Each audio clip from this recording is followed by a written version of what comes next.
এই দুনিয়ার পুরো জীবনটা এটা হচ্ছে লালসাময় একটা জীবন, লোভ, মরিচিকা, মায়াজাল। এই মায়াজালে আমরা আটকে আছি, ফলে মৃত্যুর কথা আমরা ভুলে গিয়েছি। পাগলের মতো ছুটছি, আরো টাকা লাগবে, আরো খ্যাতি লাগবে, আরো যশ লাগবে, আরো দাপট লাগবে। আমার এত টাকা দিয়ে কি হবে, এত সম্পদ দিয়ে কি হবে, এত ব্যস্ততা দিয়ে কি হবে তোমার? স্টপ, থামুন, অনেক হয়েছে, আন্না থামুন। Take a rest, take a breath and think about death. Think that you have to go back to your Lord. একটু বসেন না, একটু ভাবেন যে আমাকে চলে যেতে হবে, চলে যেতে হবে। এই কোলাহল, এই ব্যস্ততা, এগুলো থাকবে, থাকবো না আমি। সাইয়েদনা ওমর ফারুক বলেছেন, মুতু ক্বাবলা আন তামুতু, মরার আগে একবার মরো।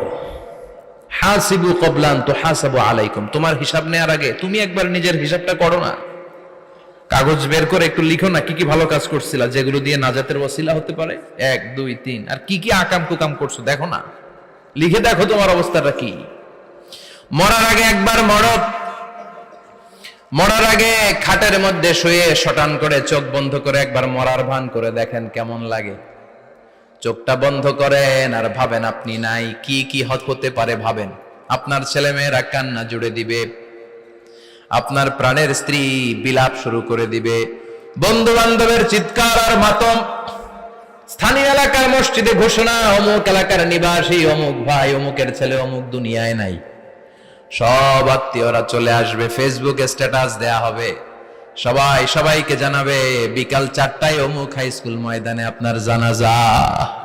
ছুটে আসবে, সবাই ছুটে আসবে আপনাকে শেষ বিদায় দিতে, গুড বাই জানানোর জন্য, আল ওয়াদা, বিদায় জানাতে আসবে সবাই। 4 তাকবীর দিয়ে আপনার জানাজা হবে, অশ্রুসিক্ত জানাজায় আপনার বিদায় হবে। কাঠের খাটিয়ার মধ্যে করে কাঁধে তুলে আপনারে কবরে নেওয়া হবে। আগে থেকে খুঁড়ে রাখা কবরটার মধ্যে আপনারে বিছিয়ে দেয়া হবে। বাঁশের কচি দিয়ে তার উপরে মাটির চাপা দিয়ে সব চলে যাবে। ভাবেন না একবার চোখ বন্ধ করে, this is the circle of life, this is the nature of life. এটা সবার হবে, আমার হবে, আপনার হবে। এত মায়া, এত ভালোবাসা কই যাবে? কেউ থাকবে না, সবাই আপনার অন্ধকার কবরে রেখে দিয়ে চলে আসবে। উপরে বাঁশের কঞ্চি, তার উপরে মাটির চাপা, অন্ধকার আর অন্ধকার।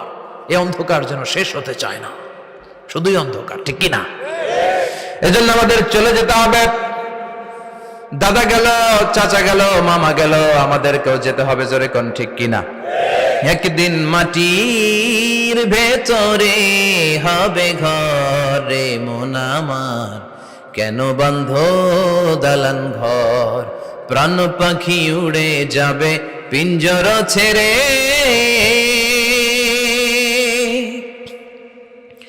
ধরা ধামে সবই রবে, তুমি যাবে চলে।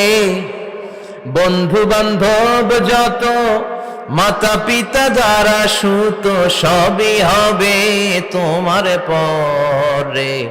মন আমার কেন বন্ধ দালান ঘর, একদিন মাটির ভেতরে হবে ঘরে মন আমার, কেন বন্ধ দালান ঘর, ঠিক কিনা? সব করে থাকবে, চলে যেতে হবে আমাদেরকে। এজন্য আখিরাতের কথা যেন আমাদের স্মরণ হয়। বিশ্বনবী বলতেন, নাহাইতুকুম আন জিয়ারাতিল কুবুর, আমি তোমাদেরকে কবর জিয়ারত করতে আগে নিষেধ করতাম, কিন্তু এখন নিষেধাজ্ঞা প্রত্যাহার করে নিলাম। এখন সব সময় তোমরা কবরের সামনে যাবা আর জিয়ারত করবা। কবরস্থানে জানতো বড়ুয়া কৃষ্ণপুরের এই গ্রামের কবরস্থান আছে কোন দিকে? পূর্ব দিকে আছে, গোখরার জলের ওদিকে। যান আপনারা, একটু যাবেন, একটু গেলে আখিরাতের কথাটা স্মরণ হবে। ওখানে ছোট শিশুরা শুয়ে আছে, কিশোর যুবকরা আছে, আপনার মতো তাগড়া যুবক, মুরব্বীরা আছে। এরা এই এলাকায় থাকতো, এরা আকাশ থেকে নেমে আসে না, এই এলাকার সন্তান, আজ নাই। একটা সার্টেন পিরিয়ড শেষে আপনিও থাকবেন না। This is the nature of life, this is the circle of life. ছোট্ট শিশু হয়ে এসেছিলেন, শৈশব, কৈশোর, যৌবন, প্রৌঢ়ত্ব। আগে ছিলেন সিঙ্গেল, বিয়ে করে হয়ে গেলেন ডবল। এরপরে আল্লাহ আপনাকে একটা মেয়ে দিল, এরপরে মেয়েকে বিয়ে দিয়ে শ্বশুর হলেন, এরপরে ওই মেয়ের ঘরে সন্তান হতে নানা হলেন। আর কতদিন? অনেক দিন হলো তো, অনেক লম্বা সময় পেয়েছেন আপনি। Think about death. এবার যাওয়ার কথা ভাবেন। আখিরাতের সামানের কথা ভাবেন, ফিরে যেতে হবে। কি শক্তিশালী যুবক, বার্ধক্য চলে আসলে লাঠি ছাড়া চলতে পারে না। কুচকুচে কালো দাড়ি সাদা হয়ে যায়, দাড়ির শুভ্রতা, বয়সের ভার, রং ধরা যৌবন জং ধরে শেষ, ঠিক কিনা? This is the circle of life. যুবক ভাইরা, এটাই জীবন, চলে যেতে হবে, কেউ থাকতে পারবে না, ঠিক কিনা? এটা রিমাইন্ডার আল্লাহ এই সূরার ভেতরে দিয়েছেন যে তোমাদেরকে ফিরে যেতে হবে, এই লোভ লালসা ছেড়ে দাও। রব্বুল আলামিন বলেন, আলহাকুমুত তাকাসুর হাত্তা যুরতুমুল মাকাবির। ও গোলাম, দুনিয়ার সম্পদ, লোভ লালসা তোদেরকে পাগল বানিয়ে দিয়েছে। এই লোভ পাগলামি কোনোদিন তোদের থামবে না যতদিন না তোরা কবরে ঢুকবি, ঠিক কিনা? কার কথা? আল্লাহ বললেন, দুনিয়ার সম্পদ আর লোভ আর মোহে তোমরা গাফেল হয়ে গিয়েছো। আখিরাতের কথা বেমালুম তোমরা ভুলে গিয়েছো, কিন্তু আখিরাতে তোমাদের যেতেই হবে, কবরের বাড়িতে তোমাদের ঢুকতেই হবে, ঠিক কিনা? যেতেই হবে, আমরা ভুলে যাই। আলহাকুমুত তাকাসুর, অতিরিক্ত পাওয়ার লোভ, বেশি বেশি খাওয়ার লোভ, বেশি বেশি জমানোর লোভ মানুষকে গাফেল বানিয়ে দিয়েছে। এটা মানুষের স্বভাব, আরো চাই আরো চাই, এই স্বভাবটা আছে না নাই? দেখবেন ছোট বাচ্চারা মসজিদের দোয়া অনুষ্ঠান শেষে জিলাপি দেয় না? বড়ে কৃষ্ণপুর কি দেয়? আগে বাতাসা দিত না, এখন কি দেয়? জিলাপি দেয়, মিষ্টি দেয়। তো মসজিদের 2-3 গেট থেকে যদি দেয়, ছোট বাচ্চারা দেখবেন এদিক দিয়ে কয়েকটা নিয়ে আবার ওই গেটে লাইন ধরে।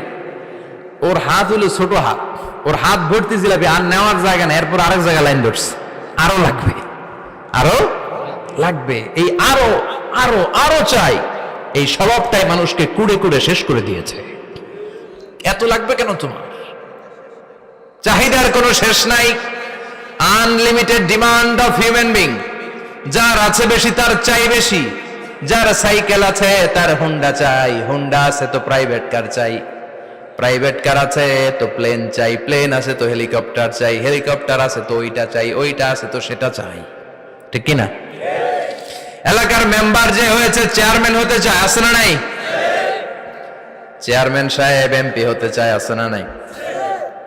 এমপি সাহেব মন্ত্রী হতে চায়, আছে না নাই? মন্ত্রী সাহেব প্রধানমন্ত্রী হতে চায়, আছে না নাই? কিন্তু এই দেশে সুযোগ নাই, কথা কন।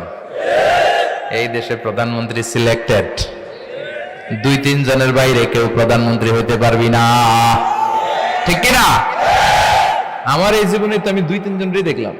বেগম খালেদা জিয়া, মাননীয় প্রধানমন্ত্রী শেখ হাসিনার ছোট্টবেলা দেখেছি এরশাদকে, আমরা তখন ছোট। তো মানুষের চাহিদার কোনো শেষ নাই, যার আছে বেশি তার চাই বেশি। এজন্য বিষ্ণু বলেছেন, উনজুরু ইলা মান হুয়া আসফালা মিন, তোমার চেয়ে যে খারাপ আছে ওর দিকে তাকাও। ওয়ালা তানজুর মান হুয়া আ'লা মিন, তোমার চেয়ে যে ভালো আছে ওর দিকে তাকায়ও না, তোমার চেয়ে যে খারাপ অবস্থানে আছে ওর দিকে তাকাও। অনেকে নিজের অবস্থান নিয়ে সুখী না, এরকম আছে না নাই?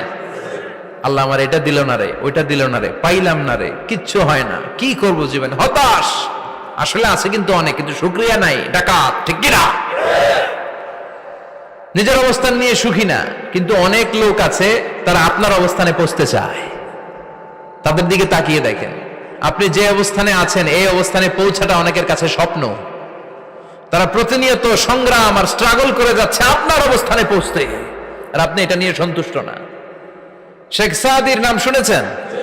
বালাগাল উলা কাশাফাত দুজা, এই কবিতাটার রচয়িতা ইরানের বিখ্যাত এক কবি। উনি একবার আর্থিক সমস্যার মধ্যে দিয়ে সময় কাটাচ্ছেন, টাকা নাই, পয়সা নাই, পায়ে দেওয়ার মতো জুতা নাই। উনি খুব দুঃখ পেলেন, হায় রে, আমি ইরানের এত বড় কবি, আমার পায়ে দেওয়ার মতো জুতা নাই।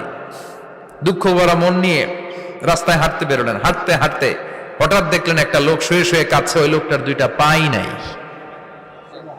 পাই নাই। উনি সেজদায় পড়ে গেলেন, আল্লাহর কাছে ক্ষমা চাইলেন, আল্লাহ অনেক দিয়েছো, শুকর আলহামদুলিল্লাহ। এজন্য যেই পরিস্থিতিতেই থাকি না কেন আমরা কি পড়বো? জোরে বলেন, কি পড়বো? এজন্য কানাতু মিনাল ইসলাম, অল্পে তুষ্ট থাকার নাম হলো ইসলাম। সম্পদ লাগবে কিন্তু সম্পদের পাহাড় লাগবে না, ঠিক কিনা? অল্প খান, অল্প পড়েন, অল্প জমান, অল্পের ভেতরে বরকত ঢুকাইয়া দিছে কে? দেখবেন যাদের সম্পদ অল্প তারা সুখী বেশি। জরিপে এটা দেখা গিয়েছে, অনেক সার্ভেতে এটা এসেছে, যারা সম্পদশালী এরা দুঃখী বেশি। এদের দুঃখ বেশি, টেনশন বেশি, খুব স্বাভাবিক। টাকা যার বেশি, রোগ তার বেশি। টাকা যার বেশি, টেনশন তার বেশি। টাকা যার বেশি, ঘরে শান্তি তার কম। আছে না নাই? ঘরের ভিতরে অশান্তি, ছেলে কথা শোনে না, ছেলে টানে গাঞ্জা, মেয়ে করে পরকিয়া। আছে না নাই? স্ত্রী কথা শোনে না, ভালোবাসা নাই, ঘরটা জাহান্নামের টুকরা। রোগ বালাই, এক একটা হসপিটাল বিল পরিশোধ করতে মাসে 5 লাখ 10 লাখ। আছে না নাই? কিছু খেতে পারে না, ডাক্তার একেবারে ডায়েট মেনু বেঁধে দিয়েছে। Diet, very diet menu. এটা এটা এটা এটা কিছুই খাবেন না, শুধু গরু খাবেন না, খাসি খাবেন না, চিংড়ি খাবেন না, খালি ঘাস খাবেন। ইচ্ছে মতো ঘাস খাবেন, মানে ঘাস জাতীয় যত আইটেম আছে সব খাবেন। শাক খাবেন, সবজি খাবেন, সালাদ খাবেন। গরু, চিংড়ি, মুরগি, গোশত, ইলিশ কিছু খেতে পারে না। তাহলে রোগ বেশি, খাওয়ার মজা নাই, ঘরে সাংসারিক শান্তি নাই, খালি ব্যারাম আর ব্যারাম।